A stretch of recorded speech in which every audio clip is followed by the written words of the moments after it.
You may lose your home and everything in a fire. You may lose your spouse to an early disease, detected but not cured. You may lose your dreams, your hopes. You may lose a relationship that you have cultivated over the years.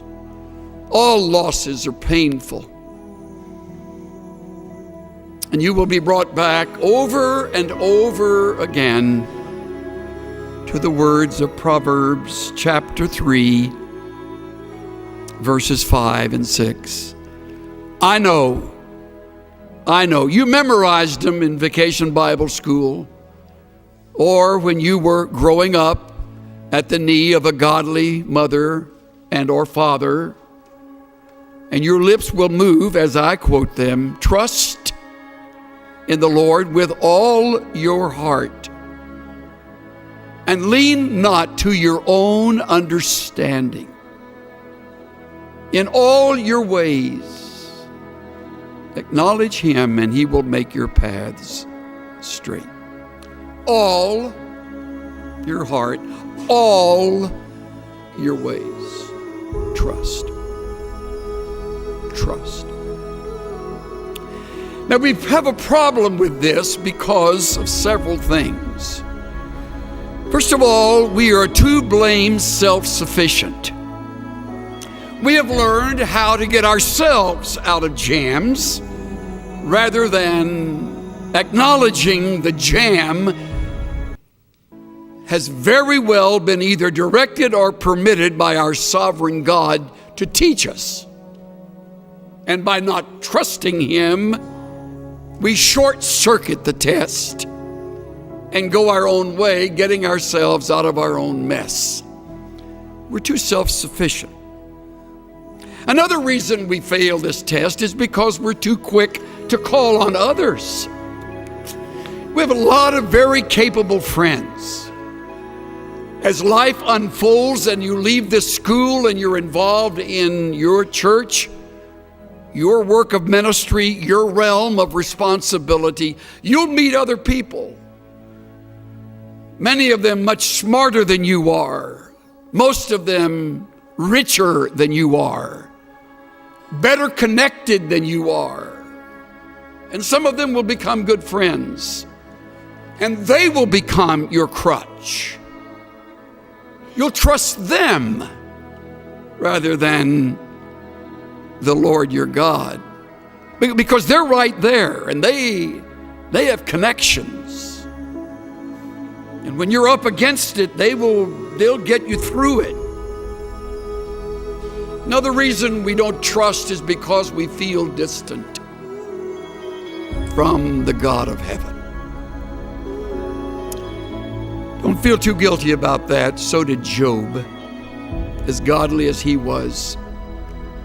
And yet Job said, in the midst of all of the loss, though he slay me, I will trust in him. Though he take me off this earth, in the process, I leave trusting him.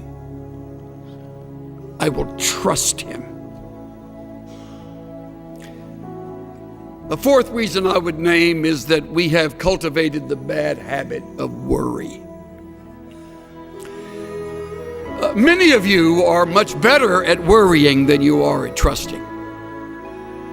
If you were to put together a worry list, it would outrun your prayer list. And you're worried right now about something. Most likely, it's related to something about your schoolwork. Some course, some class, some test, or maybe your finances. You don't have enough money. I'll give you a word of encouragement. You'll never have enough money. So you're worried now, you're getting good at it, so you can carry that with you when you graduate, because you won't have enough money then. So you're worried about that. And you do not trust God. See how practical it is? And if you think you're going to outgrow the problem, take it from This old guy today, you won't ever outgrow it. It's like lust. You never outgrow lust. You just learn to fake it. I remember attending a Navigator conference when Lawrence Sandy was president. We were at Glen Erie, and they had a returned missionary, I think an 87, 88-year-old gentleman who Lauren brought up to the platform, and he was a longtime navigator. And Lauren said, "Tell me, Dr. So-and-so, when did you conquer lust?" The old man said, "Well, Lauren, hasn't happened yet." You'll never conquer worry. It's part of the flesh.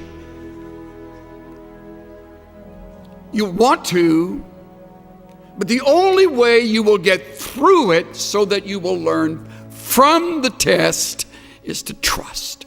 To trust. To put the worry on hold, to set it aside, deliberately shoving it away and saying, "God, at this moment, I rest in you, and you